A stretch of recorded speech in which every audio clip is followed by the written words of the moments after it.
Hello student, welcome to the YouTube channel of Genius Science Classes. Today is the 12th lecture of rotational dynamics, and in the last lecture we have discussed about a vertical circular motion and in which a mass tied to a rod and performing vertical circular motion. And in today's lecture we are going to discuss about a sphere of death. And this is the continuation of vertical circular motion. अभी हमारा vertical circular motion ख़त्म नहीं हुआ, अभी चालू है और vertical circular motion में ही अभी आगे हमारा ये टॉपिक है स्फीयर ऑफ डेथ. तो आज के टॉपिक में हम स्फीयर ऑफ डेथ के बारे में जानकारी हासिल करने वाले हैं. तो बच्चों, आप लोगों ने स्फीयर ऑफ डेथ देखा होगा. कहाँ देखा होगा इसको आपने जो है सर्कस में देखा होगा. सर्कस में आपने ये मेटालिक केज, लोहे का पिंजरा होता है जिसमें एक या एक से ज़्यादा बाइक, 2-3 बाइक्स जो है चलती रहती है. वो लोग सर्कस दिखाते रहते हैं, ठीक है. तो वो है स्फीयर ऑफ डेथ. और स्फीयर ऑफ डेथ का पूरा कॉन्सेप्ट जो है string, a bob tied to string perform vertical circular motion, उसका और स्फीयर ऑफ डेथ में जो बाइक राइड कर रही है, इनका कॉन्सेप्ट ऑलमोस्ट सिमिलर है. तो बहुत से फॉर्मूले भी सिमिलर हैं, ठीक है. जो डिफरेंस है वो हम देखेंगे. तो आज का हमारा टॉपिक है स्फीयर ऑफ डेथ. अगर आप लोगों ने स्फीयर ऑफ डेथ सर्कस में नहीं देखा है तो ठीक है, मैं आपको इमेजेस भी दिखा देता हूं और वीडियो भी देख लो.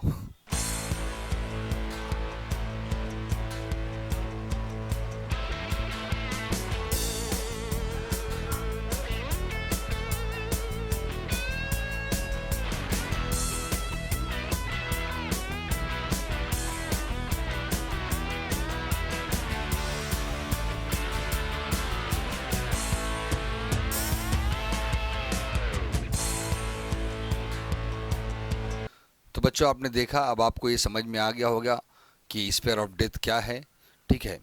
तो sphere of death, it is nothing but in which are two wheeler bike riders goes in the huge metallic cage, metallic sphere, and they are performing a small horizontal circle, and then after they are revolving in a vertical circular motion.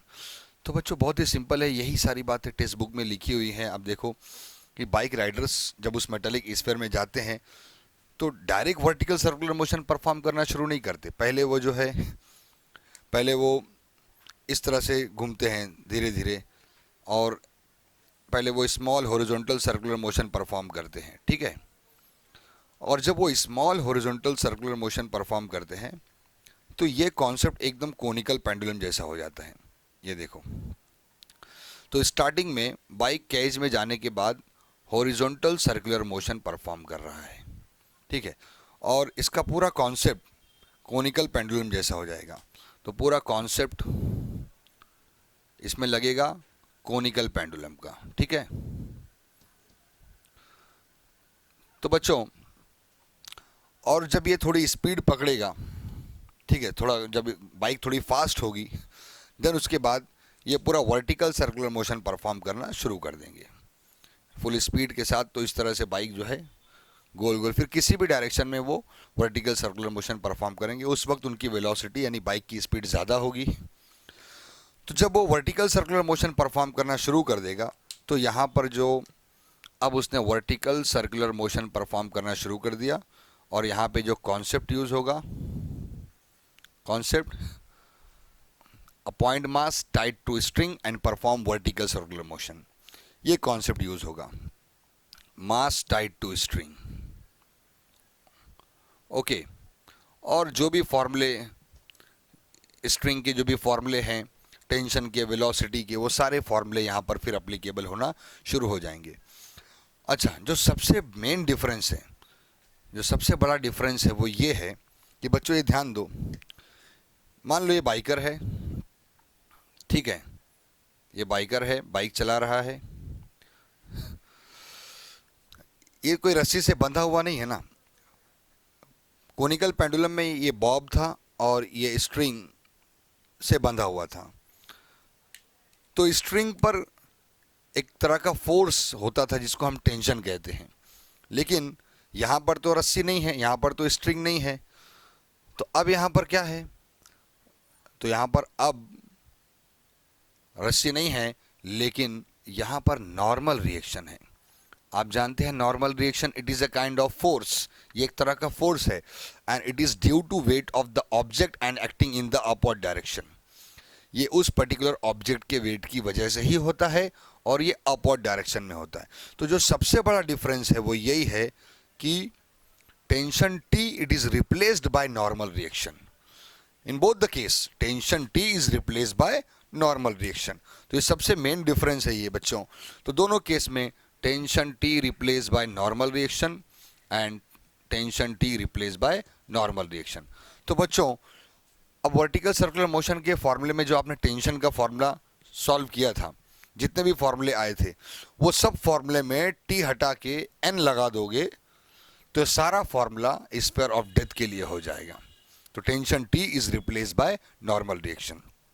अब बच्चों अब इसमें जो दूसरी बहुत important बात है वो क्या है ध्यान में रखने वाली। एक तो इंपॉर्टेंट आपने पॉइंट देख लिया कि ये हॉरिजॉन्टल सर्कुलर मोशन ये कोनिकल पेंडुलम जैसा है, तो कोनिकल पेंडुलम का कॉन्सेप्ट यूज हुआ। वर्टिकल सर्कुलर मोशन हो रहा है और यहाँ पर कॉन्सेप्ट किस यूज होगा, मास टाइड टू स्ट्रिंग।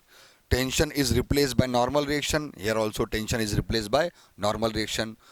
और एक खास बात जो इंपॉर्टेंट पॉइंट है याद रखने वाला कि in which the linear velocity is increases for large circle and angular velocity is increases for small circle. ये एक अहम बात है, linear velocity is increases for large circle and angular velocity is increases for small circle. अब इस बात को मैं थोड़ा सा एक्सप्लेन करता हूँ, जरा ध्यान देना। हमारे पास फॉर्मूला है the relation between linear velocity and angular velocity. क्या formula, v is equal to are omega. ठीक है, तो बच्चों अगर मैं r को नीचे भेज दूं तो v upon r is equal to omega. आपको मालूम है कि अगर अपॉन में कोई वैल्यू गई और ये वैल्यू जितनी बड़ी होगी तो एंगुलर वेलोसिटी उतना छोटा होगा, ये वैल्यू जितनी छोटी होगी एंगुलर वेलोसिटी आपको यानी रेडियस जितना छोटा होगा एंगुलर वेलोसिटी ज़्यादा मिलेगा। ठीक है, तो रेडियस जितना छोटा होगा एंगुलर वेलोसिटी उतना ज़्यादा मिलेगा। तो मैं बोल सकता हूँ फॉर स्मॉल सर्कल अगर सर्कल स्मॉल होगा तो रेडियस भी स्मॉल होगा, रेडियस स्मॉल हुआ तो for small circle small radius तो रेडियस भी स्मॉल हुआ तो एंगुलर वेलोसिटी इज इंक्रीजेस, तो there is a increase in the angular velocity. अच्छा, अगर बड़ा सर्कल तो बड़ा radius, large circle large radius. तो बच्चों अगर रेडियस की वैल्यू बढ़ेगी, ठीक है, जो main formula v is equal to are omega, radius की वैल्यू ज़्यादा मिलेगी तो अल्टीमेटली जो लीनियर वेलोसिटी है ये भी बढ़ जाएगा, ये ज़्यादा है रहेगा। ठीक है, तो हम लिख सकते हैं for large circle the large value of radius, large radius and then there is a increase in the linear velocity. उस वक्त लीनियर वेलोसिटी का वैल्यू बढ़ जाएगा। ठीक है, यानी जो खास बातें जो ध्यान में रखने वाली हैं, concept conical pendulum, concept mass tied to string, tension is replaced by normal reaction, here also tension is replaced by normal reaction. Small circle small radius angular velocity increases, large circle large radius and linear velocity is increases. ठीक है, तो बच्चों ये कुछ बातें हैं जो हमको ध्यान में रखना है।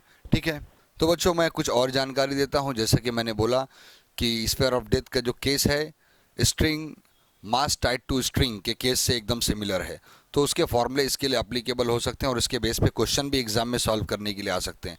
तो फार्मूला चूँकि सिंपल है, जो आपने इससे पहले ड्राइव किया था सेम वैसे ही है, तो मैं आपको बताता हूँ, ध्यान दो। ये देखो, एक मान लो कि ये स्फेरिकल केज है और इसके अंदर एक बाइक है चाहे कार है, जो भी गाड़ी, वो वर्टिकल सर्कुलर मोशन परफॉर्म कर रही है। तो lowest point, highest point and mid point. ठीक है, जो इंपॉर्टेंट पॉइंट अभी आपने देखा था, आपको पता है कि इस सिचुएशन में टेंशन नहीं होता, tension is replace by normal reaction. यानी जब पेंडुलम हम लोग पढ़ रहे थे string mass tied to string, तो वहाँ पर क्या था, वहाँ पर आप बोलते थे tension T and mass mg, tension T mass mg। ठीक है, तो यहाँ हम टेंशन नहीं बोलेंगे, अब क्या बोलेंगे, नॉर्मल रिएक्शन। अच्छा, कुछ इंपॉर्टेंट पॉइंट तो आपको मालूम है, जैसे व्हीकल इसका weight mg acting in the downward direction. ठीक है, यहाँ पर भी the weight of the vehicle acting in the downward direction mg। weight of the vehicle acting in the downward direction. Same mass tied to string में भी ऐसा ही था, यहाँ भी मिड पॉइंट, ये भी मिड पॉइंट है, ये भी मिड पॉइंट है, तो एक ही पे बात करेंगे तो भी चल जाएगा।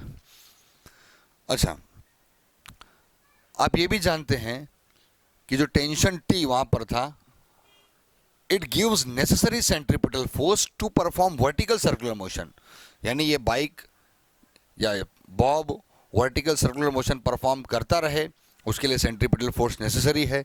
तो यहाँ पर टेंशन के बजाय नॉर्मल रिएक्शन है, तो ये देखो हम बोलेंगे normal reaction acting in the upward direction, तो ये हो गया नॉर्मल रिएक्शन। यहाँ पर नॉर्मल रिएक्शन टूवर्ड्स सेंटर, तो हर जगह नॉर्मल रिएक्शन टूवर्ड्स सेंटर होगा जब भी ये सेंट्रीपिटल फोर्स प्रोवाइड करेगा ना, और तभी ये व्हीकल जो है इसमें वर्टिकल सर्कुलर मोशन परफॉर्म करता रहेगा। यहाँ पर भी देखो normal reaction in the downward direction, ठीक है। तो बच्चों आप ध्यान दो, मैंने आपको बोला था the tension in the lowest point will be maximum, तो क्या वैल्यू था mv² upon r plus mg, बराबर है ना। ये देखो ये दोनों अपोजिट डायरेक्शन में हैं, तो n में से mg माइनस हो जाएगा, डेफिनेटली यहाँ पर सेंट्रीपिटल फोर्स रिजल्टेंट फोर्स होगा, यानी force toward the centre resultant रहेगा, मतलब n बड़ा है mg छोटा है, तो आप क्या लिखते हैं n minus mg give rise to centripetal force mv² upon r, therefore n is equal to mv² upon r plus mg, ठीक है। पॉइंट A है तो मैं बोलता हूँ एट पॉइंट A, तो वेलोसिटी एट पॉइंट A, तो na is equal to mv² upon r plus mg। तो स्ट्रिंग में क्या था, स्ट्रिंग में क्या था, t is equal to mv² upon r plus mg। तो लोवेस्ट पॉइंट पे नॉर्मल रिएक्शन मैक्सिमम यानी टेंशन मैक्सिमम, हाईएस्ट पॉइंट पे मिनिमम, तो क्या रहेगा हाईएस्ट पॉइंट पे, ये देखो दोनों एक ही तरफ हैं, तो आप क्या लिख सकते हैं NB plus mg which is equal to give rise to resultant force which is a centripetal force mv² upon r। n भी नीचे की तरफ, mg भी नीचे की तरफ है, तो दोनों भी सेंटर की तरफ, तो फाइनली कौन सा फोर्स हुआ, सेंट्रीपिटल फोर्स। तो बच्चों NB का वैल्यू क्या हो जाएगा, NB which is equal to mvb² upon r minus mg। तो सिर्फ टेंशन था, वहाँ पर हम लोग स्ट्रिंग के केस में टी लिख रहे थे, और इस केस में हम लोग n लिख रहे हैं, क्योंकि नॉर्मल रिएक्शन हमने टेंशन टी को नॉर्मल रिएक्शन से रिप्लेस कर दिया। अच्छा, पॉइंट सी पर आप देख सकते हैं mg in the downward direction and normal reaction towards the centre, तो मतलब normal reaction at point C, this normal reaction only providing a centripetal force, तो only mv² upon r at point C, ठीक है।